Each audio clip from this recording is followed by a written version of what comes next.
The Grappling Hour is brought to you by Luda Gear, athletic support items created by grapplers for grapplers. Fire Grub Meal Prep. Meal prep done right.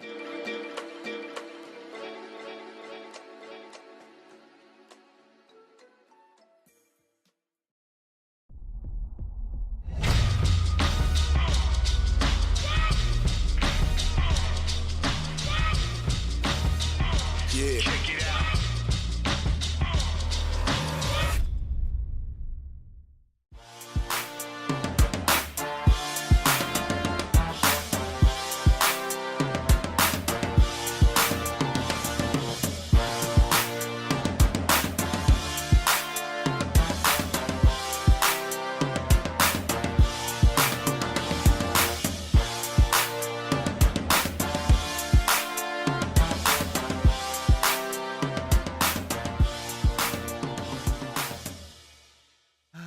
Best me Helio, for I have sinned. Welcome, one and all. This is your friendly neighborhood podcaster, Rafa Esparza, saying it's a good day for grappling. However, yesterday was the Kasai, and that was a lot of fun to watch. And whenever you ingest so much of grappling, your voice naturally sounds a little different. So if I'm down an octave, I'm very sorry. If I sound the exact same to you, I'm sorry as well. I feel like it's important to start off with a good apology and for good mental health.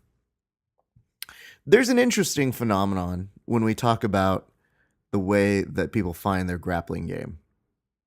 One of the things that people really enjoy, at least from my interpretation of our show, is when we ask grapplers how they came up with their particular magic, their juju, the things that make them special. A lot of times the grapplers will tell you it's taken years to manifest. For example, over the weekend, Gary Tonin won his third MMA fight via a guillotine. A lot of people would say, where did that guillotine come from? Where has that really been manifesting? Gary's known as a leg lock guy because of the Danaher Death Squad. I can tell you firsthand, Gary has a solid guillotine. He guillotined me years ago after we did a funny video at his expense. And sometimes those things come by the wayside. So if you were to say to Gary, as a noob, maybe who's watching him for the very first time, oh my God, where did that guillotine come from? The answer is from years and years of practice. We mostly just see a lot of these athletes at the pinnacle of their athletic prime. So a lot of times they've been working on these moves for years. And sometimes even if you're known for something, it's not exactly a thing you set out doing at the very beginning. Having said that, that sort of prompted me to figure out what we were going to discuss today. And what I thought I would share with you today is this. There is a very nice compliment that people give me when I roll with them. This isn't all of the time, but I would say more than 90% of the time, this is the compliment that I get. Wow, Raph, you have really good defense. Without fail, this is what I get. This is the best compliment a number of prominent MMA and jiu-jitsu folks who I have trained with have told me. This is also the compliment I get from almost all of my teammates. In fact, even recently, my black belt instructor, Marcelo, when he was handing out compliments to everybody, he was like, Rafa has very good defense. It's very hard to get him. I guess since we talked about the origin story, we talked about how a lot of my beginnings came from the fact that I was hard to submit, quote unquote. That's not to say people don't cut through it like butter and knife and that sort of thing. It happens a lot, but routinely, I would say for a number of people, they would compliment and say, if they had to give me one compliment, they'd be like, oh, Raf's defense is pretty good. Here's what's interesting about that. Every once in a while, people go into that extreme and they'll call me Captain Defense. And it's a nickname that's only been thrown at me like once or twice. But if you really think about that, what kind of nickname is that? There's not a hero named Captain Defense that comes to protect the city.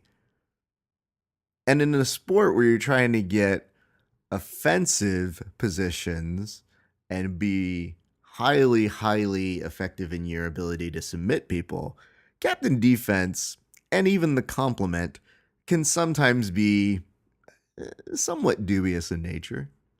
I don't think they're saying it to be mean or malicious. But if you're me, you sometimes look at like the 90th person who's complimented your defense and you go, thank you. So now, as a result of all of that, I try to take it in stride. But occasionally I just kind of get a look like, oh, well, thanks. Now, why would you take it this way? I would say those of you who are highly competitive, who have heard this already, would be like, well, that would suck. I would hate to be told that. That sounds stupid. So I think you understand part of the plight. And those of you who maybe, might see this as a strong virtue, you might be like, well, what the fuck are you complaining about, Raph? I'll tell you what I'm really complaining about. I don't just step into a training session thinking to myself, man, let's see how long I can fend them off. The difficult part about being a captain defense is the moment you have to explain to somebody, oh, I only have to play defense because all of my offense did not work. And it's aggravating. It gets under your skin. There are some roles where somebody goes, man, you were really tough there. I couldn't get you that whole 8 minutes. And the flip coin to that in my brain is always, well, that meant I also didn't do shit. So, not super happy with myself.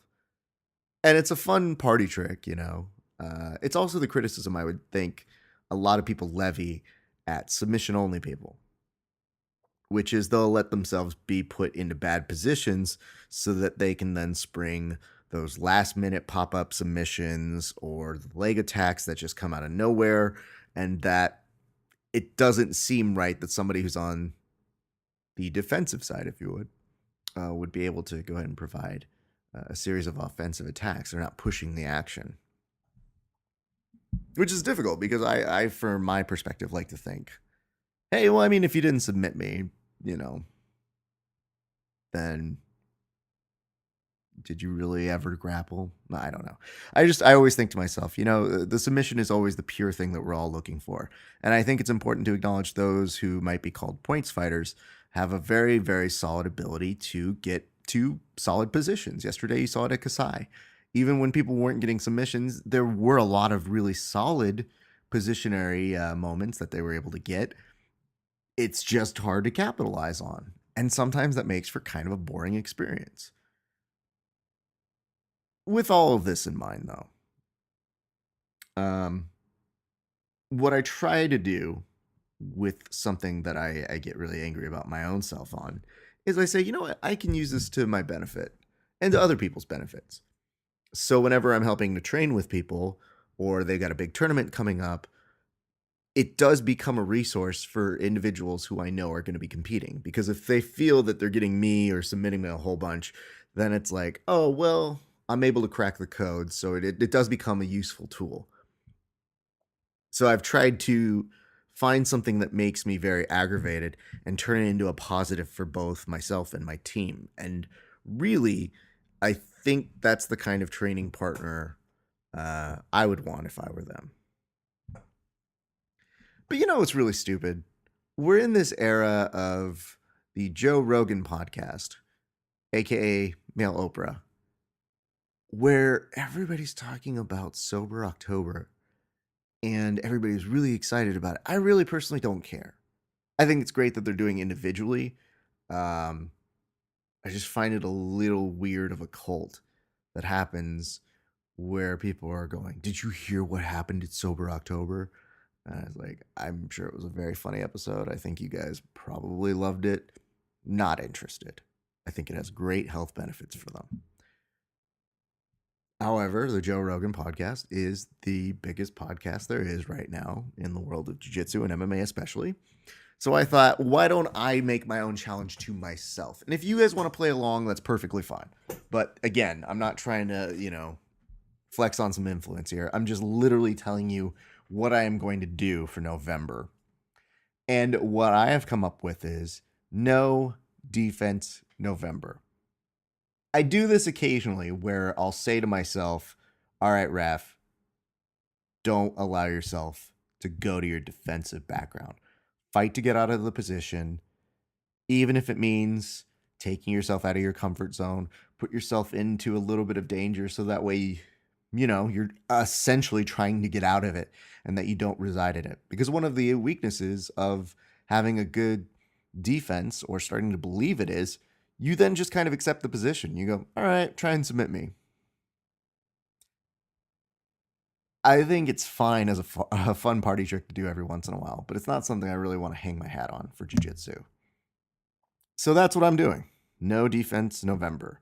And I'll run it all the way to, let's say, maybe the 5th of December, because if we're being honest, the whole Thanksgiving element that's coming up is going to be really difficult to do. And I figure if Joe Rogan can come up with some stupid gimmick that he and his friends get all excited to do, why can't I do one? It'll be a good challenge. And more importantly, I will be able to share with you guys what it is that I learned from doing it. And maybe we might find I might get submitted more. That's not necessarily a bad thing. Because I think one of the downsides to not getting submitted a whole bunch of people complimenting your defense is it means, man, you aren't learning as much as you can if you were getting submitted in bad positions. So if you ever become too complacent in your training, it's my belief to go ahead and switch things up every once in a while. So this is me switching it up. And if you're one of my training partners listening to this, first of all, I don't know what else you've heard on the other shows. But second, do it. I mean, help me become a better grappler. I'd appreciate that very much. All right. I think that's going to do it for today. Let's go ahead and say thank you to all of our sponsors, aka Ludagear, aka Fire Grub Meal Prep. Thank you guys so much for your love and support. If you guys haven't gone and supported us on social media, go do that right now. Go find us on Instagram. Go find us on YouTube. On YouTube, we just did a full live companion show. So if you want to sync up and watch myself and John Evans from BJJ Breakdown talk about Kasai, go do that right now. And then don't forget, this week we've got Jay Regal Budo on an episode of Verbal Tap. I think that's going to do it for us, you guys. It's been a great day for grappling. We'll see you guys on the mats.